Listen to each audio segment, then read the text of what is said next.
Welcome to another episode of Slave Sermons. The CNN special report, Almighty Debt, focused on black debt in the United States.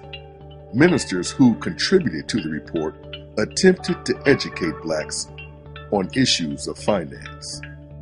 Being in debt is slavery. If you are an oppressed people, you wait in the shadows for an opportunity to imitate the ones who oppress you because they have modeled for you an idea of what success looks like. T.D. Jakes.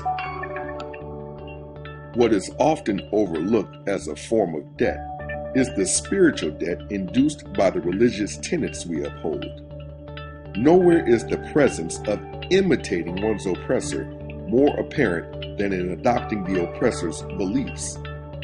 It is a contradiction to advocate debt relief and financial freedom, yet continue to promote a 2,000-year-old fable that has created a dependency which places the mind in a debt that exceeds monetary debt. The spiritual debt starts early, when we are told that we must repent for a sin that happened only in the pages of Genesis. Our bodies are referred to as our temples, our houses. The biblical God symbolically becomes the appraiser of our house, which from birth incurred a debt by having this sin, lien, or judgment placed upon it. Adopting the oppressor's spiritual paradigm has robbed blacks of their time, energy, and money. And that is the greatest debt enslavement of all.